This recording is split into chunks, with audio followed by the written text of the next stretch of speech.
I'm back again, and it's because of this short that just came out. Or at least I noticed it.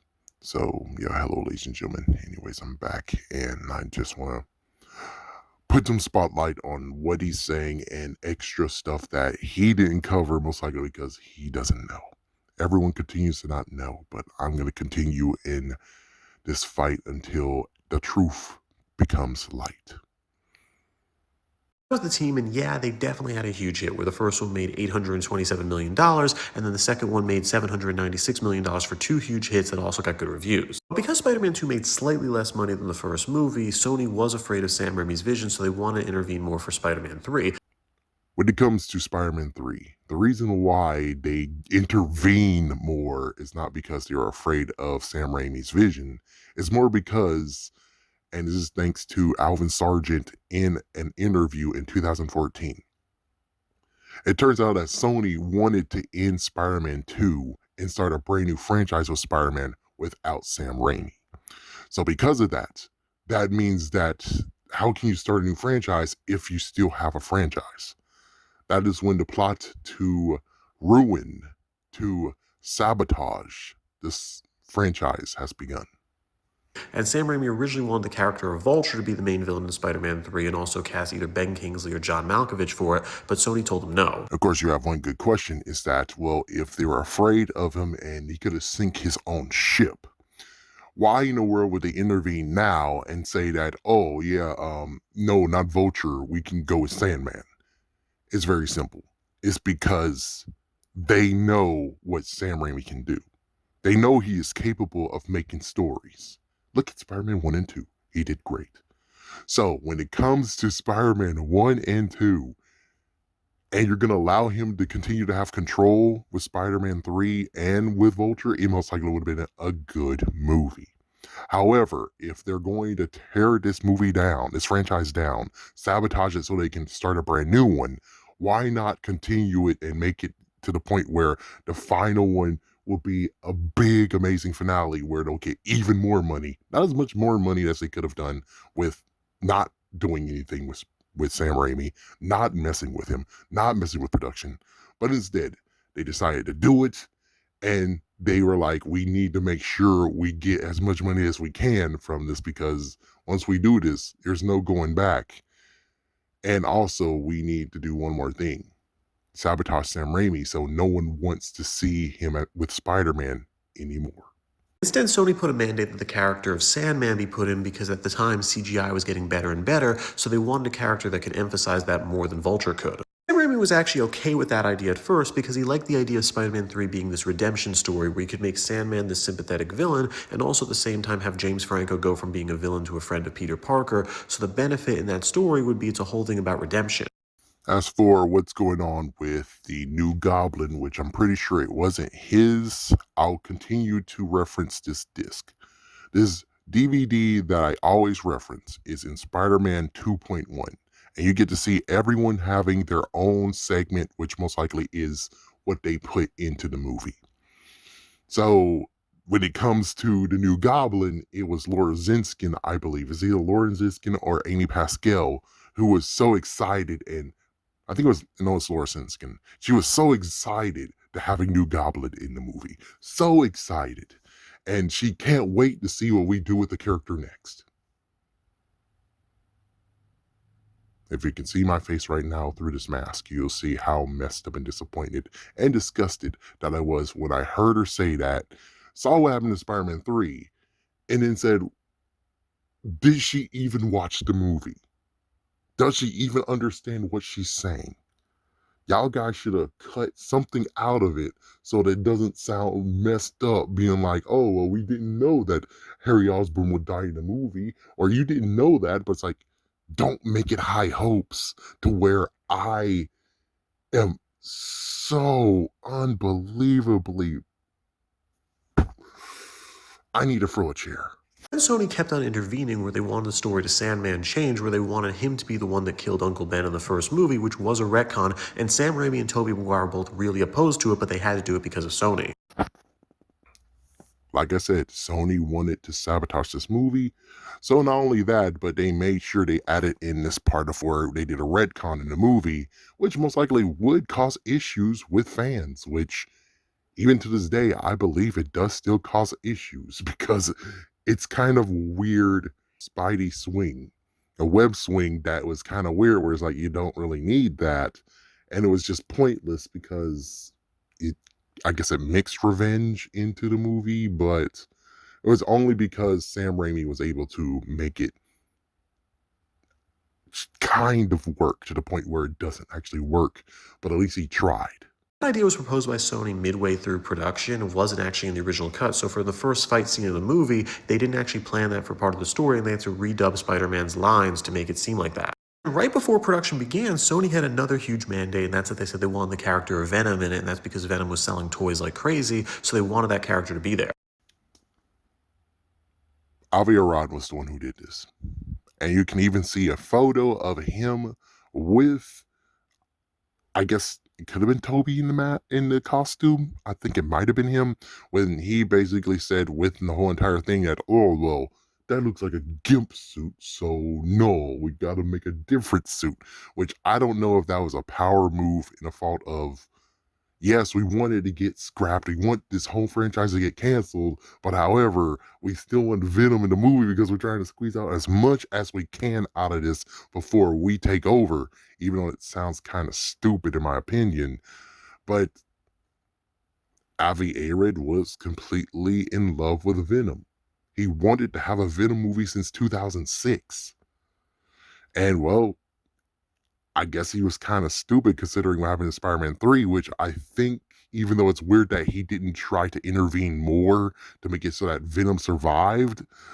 So it's kind of funny where it's like, okay, so you don't understand what's going on, right? He destroyed Venom. Venom's gone. The only thing's left is that sample.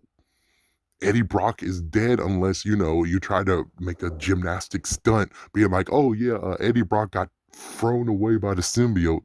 And it's like, no, he sure didn't.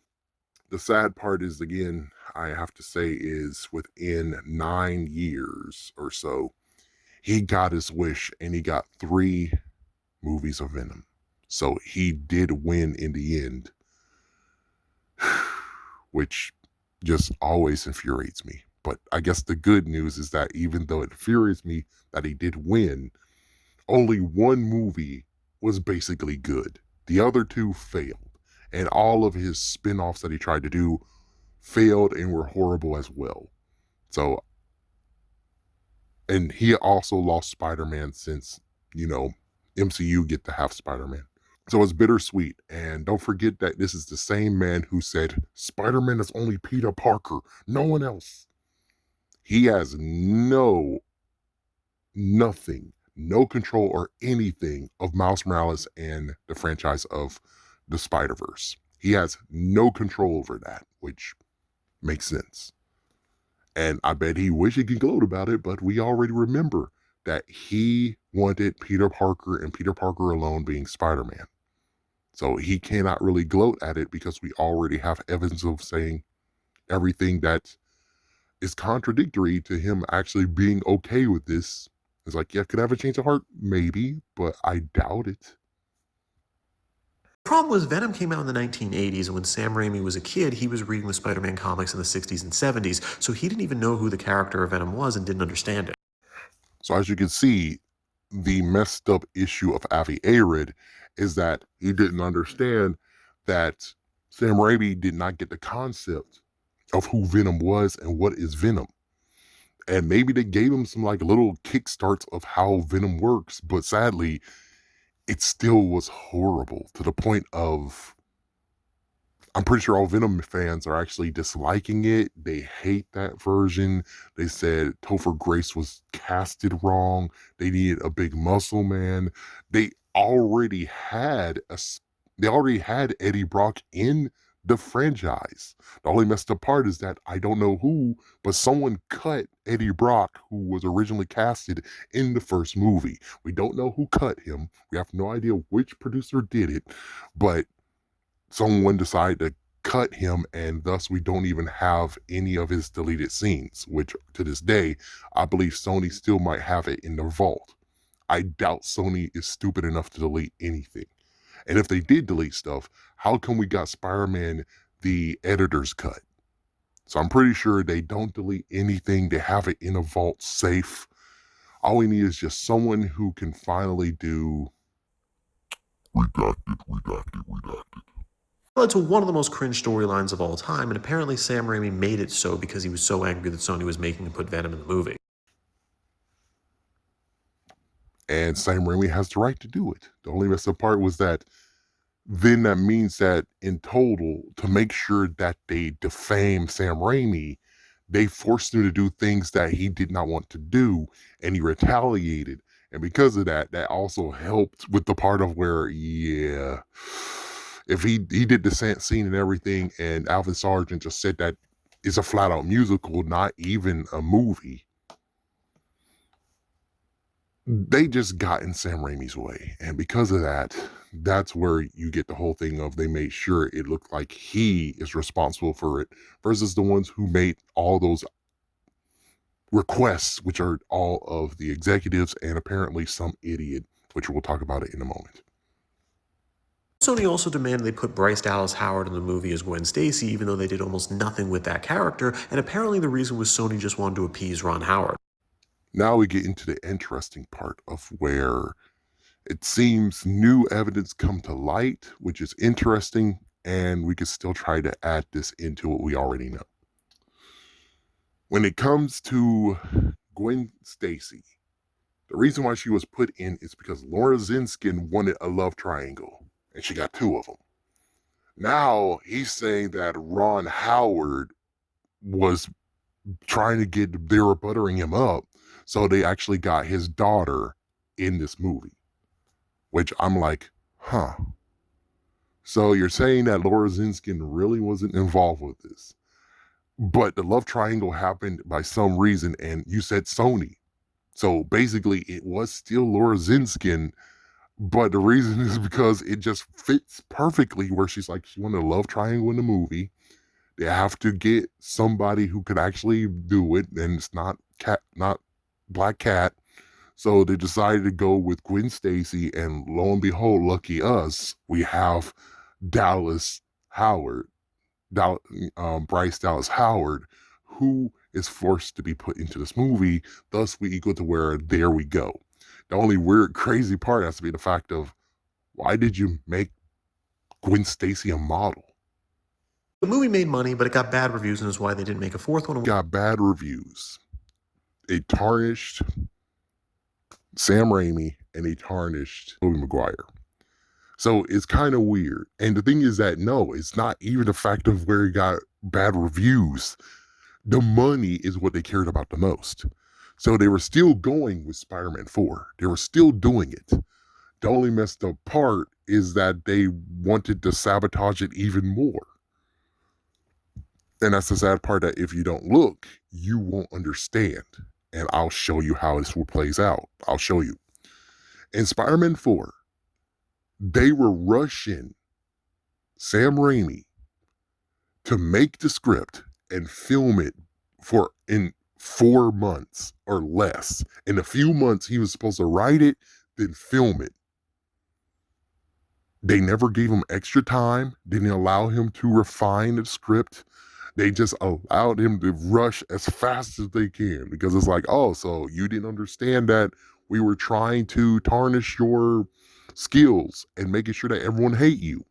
Well, we're going to make sure that they really hate you now with Spider-Man 4.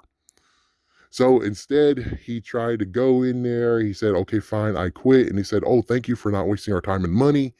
And then they got Matt Webb, and they started their brand new franchise. Like I said, they wanted. The craziest part is, unlike what happened with Sam Raimi, they gave Webb extra time to film. They did even more reshoots. Look what they did with Sam Raimi versus Webb. They didn't rush Webb, but they wanted a movie out as fast as possible. But with Webb, they're like, oh, we got all the time in the world. How come Sam Raimi didn't get to have that? Fishy, isn't it? So yes, they sabotage Spider-Man 3 so they can have a brand new franchise.